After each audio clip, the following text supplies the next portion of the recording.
Today's continuous education video is going to be a part 2 segment on futsal training, transitioning offense to defense. So after I made this particular video in what I think is one of the most crucial activities and forms, or should I say habit that players need to form, is being able to subconsciously transition from offense to defense. So in outdoor soccer, that's something that, in my opinion, is not taught enough unless you're playing for a high level team or a high level program. I think that's something that coaches should teach at the very young ages, transitioning or learning how to transition from offense to defense and vice versa.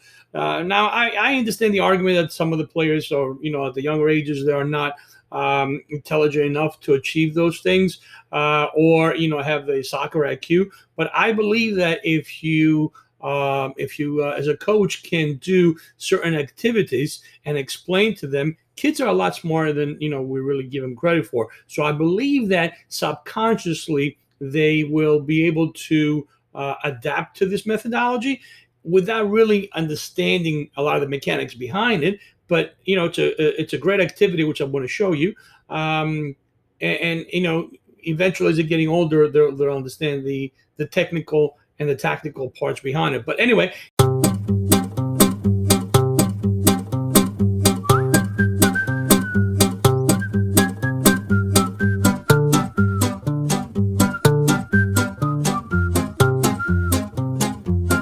Getting back to this, I gotta say, this is the second part. So this is the video that I made, transition offense to defense in futsal.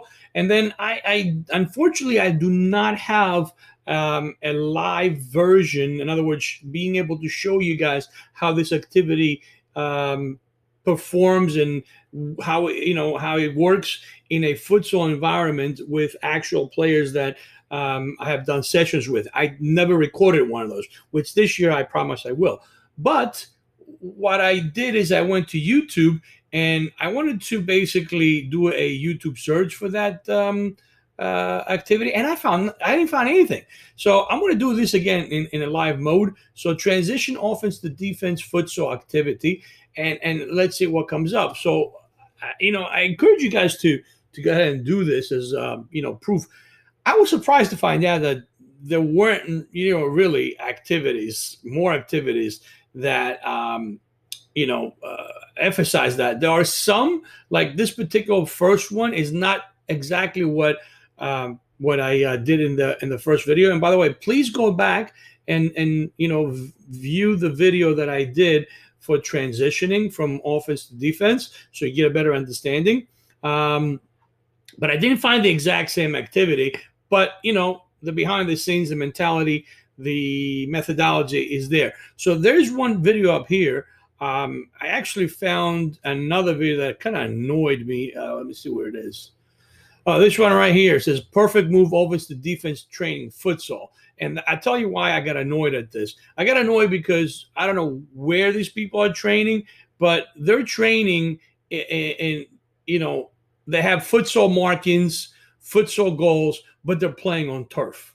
So that annoys me, and that's a pet peeve of mine, that people are using the word, the term futsal, when they're really not. This is not futsal. I don't know if this is a futsal ball or maybe a soccer ball. They do, the playing area has the markings of futsal, but it's not a futsal environment because it's being played on turf. So, and I understand that, those coaches say, well, playing anywhere, it doesn't really matter where you are. As long as you play, and it's always a benefit. I agree with that. But again, futsal specific environment entitles, the space, the surface, the futsal balls, and, the goals. In other words, all the dynamics of a futsal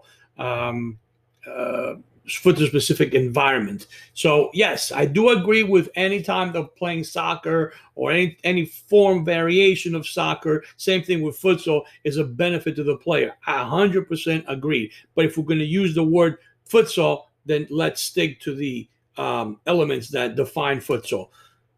Surface-wise, dimension maybe. Okay, I can see maybe, if you don't have a full futsal court playing on a basketball court, but at least a hard surface, with the markings of the futsal court of somewhat, as well as a ball. So anyway, getting back to this, like I said, I kind of went around, and I encourage you guys to do it. I found some videos that show defense to offense, but not in the futsal environment, which was surprising. So anyway, without spending a lot of time, I want to use the first one here, which I have saved. Okay, so the first one here, and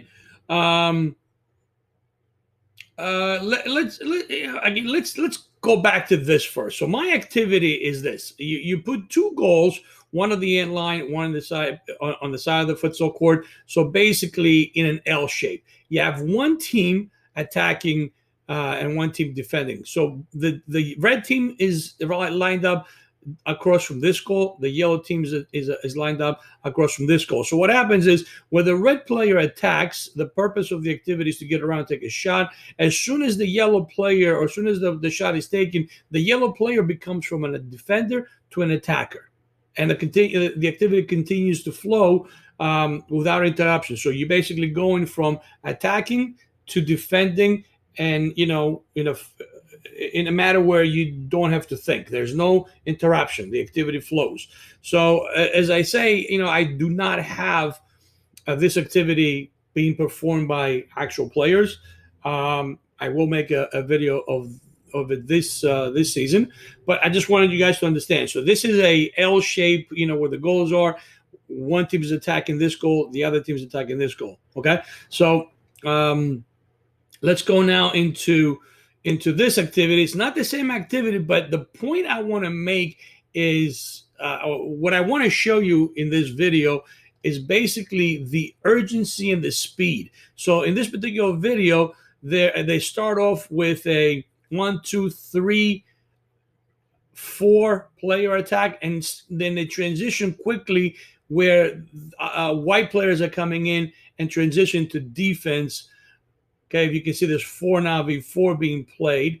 Okay, so the yellow team started with attacking with no pressure, with nobody on the floor, and as soon as they took the shot, now watch what happens. Now they're going to transition, I guess, a new one. They'll show a new one. So 1, 2, 3, 4 players are attacking one goal. See how quickly now they transition, because the white players are coming in, and the goalkeeper throws the ball. And now, although it becomes a 4v4. So what I wanted to show in this activity is, first of all, the environment that we're in. So in a futsal environment, everything happens faster, okay? The flow of the game, the touches of the ball, how fast the ball rolls into the floor. Everything is amplified from an outdoor setting, that of a soccer on a grass field, or that on a turf field, or what have you. So the futsal surface, and this is a futsal surface, it's not turf, it's hard, slick surface, which is a true futsal surface. The ball moves faster. Okay, the ball moves faster. It's harder for the players to be able to control the ball. Okay, but also the urgency that this particular group of players is showing is commendable. So once again, watch what happens. I'm going to back it, right? So you're starting this activity. It's not the same as the one I did, and I hope you guys understand this. It's not the same as the one as I did. However, what I want to emphasize here is how much faster it is in a futsal environment, and also the urgency of the players. So the ball gets played. These 3 yellow players are attacking the ball. Their movement is good with no contest. Now, look how fast they challenge to get back, because the white players are not jumping in. It becomes a 4v4. So the yellow players, as soon as they took the shot, they were very quick to transition back to defense. Now, granted, it's a 4v4 situation. My activity is 1v1, so it kind of forces the player. There's no supporting players. There's no in this activity. I'm sorry, let me back it up here.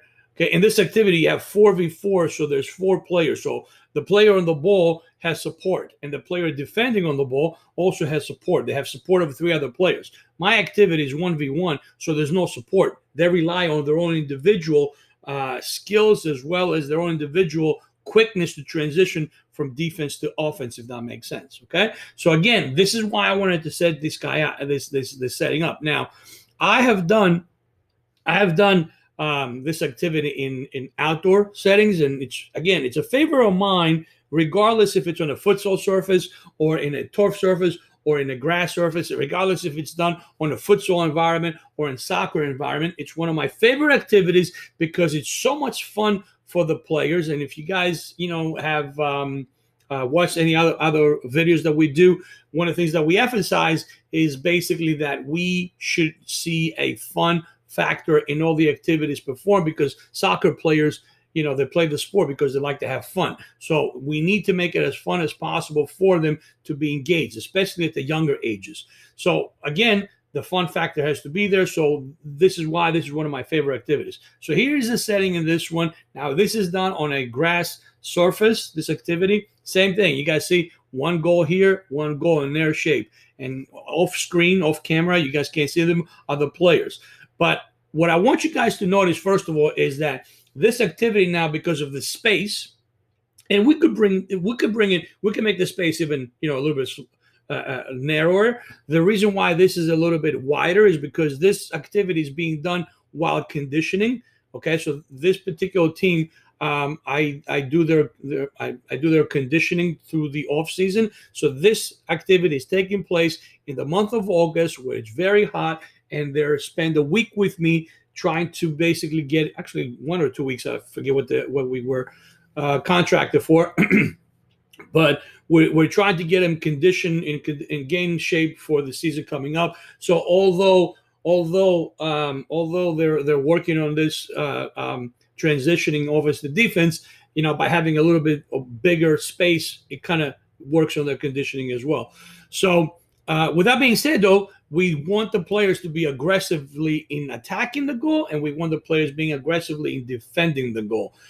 You will see now the difference between this particular team's ability to, being as aggressive as the ones that I just showed you in the futsal environment. Now, keep in mind, this particular team has never done this activity before, so they do have an excuse, should I say. We want to try to get them to slowly become more aggressive as they understand the activity better. But this is the first time that they're doing this activity. So there is a bit of level of hesitation in the beginning as we're going to go through the sequence of videos. But hopefully you guys can see that, some players will get it right away. Some players will become very aggressive in, attacking the goal, very aggressive in defending the ball. But overall, I hope I'm doing a good job in showing you guys the same, the difference between a futsal environment activity and a soccer environment activity. Even if you have a very, very high level soccer team with just very high level players, the speed of the game, the surface and everything else, the decision making because of the surface, it's just much, much, quicker in a futsal environment, which helps players in their outdoor soccer game. So let's get started. I'm going to be quiet for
Okay, guys. So let me just pause this. This is their next activity. They're actually playing 3v3. Let me just shut the volume down here, pause the video, and point a couple of things out. So let me just shut this down. Okay, so I'm going to rewind this now. As you guys could hear the videos, in the first video, I'm very animated.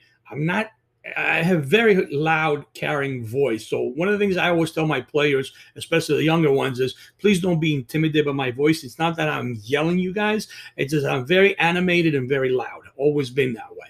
So please don't, confuse my loud voice as yelling. It's just I'm very animated. So that's a quick explanation that I make with all the kids, so they're not intimidated. So in the first videos, you guys noticed that you can hear my voice, pushing the kids and telling them what to do and blah blah blah. But as the second video progresses, I kind of fade out and I really don't say much. Now, don't forget, as I said, this particular activity is being done with a team that I'm not the coach. The gentleman on the red shirt that you see in frame, he's the coach. I'm just the trainer that's being hired to basically work on it's a preseason conditioning and soccer training that we offer. It's either 1 or 2 weeks before their season starts.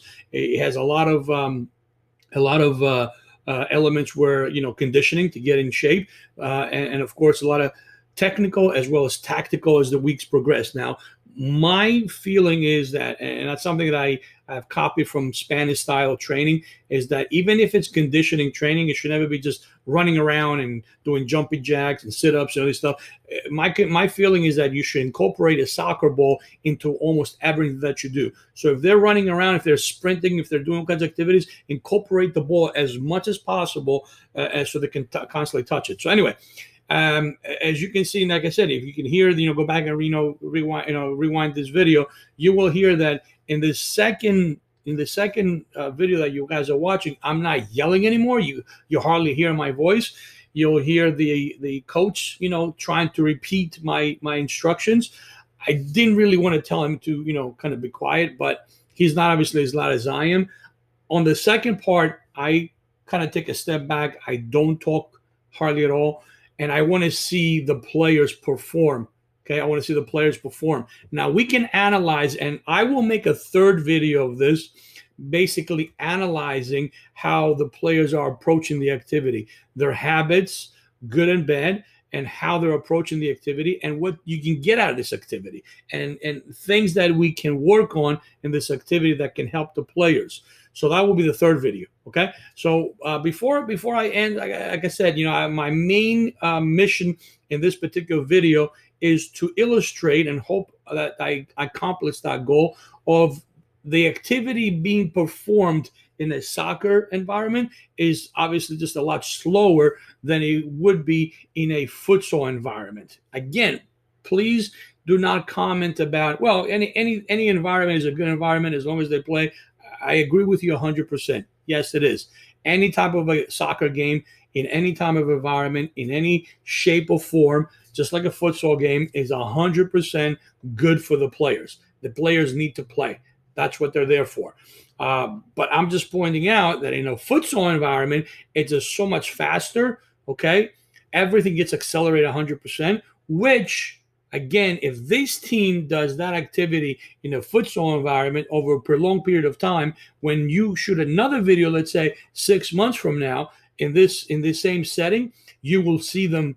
You will see the difference of night and day, meaning that they will be faster to the ball, dribbling, closing down, attacking the goal. The difference would be very, very noticeable. So before I go, guys, please subscribe to, first of all, like the video, subscribe to our YouTube channel in hopes that we can make a lot more videos for you guys. I hope you guys enjoy it. I hope I, brought something to the table and helping you understand, the transition factor from defense to defense and offense to defense.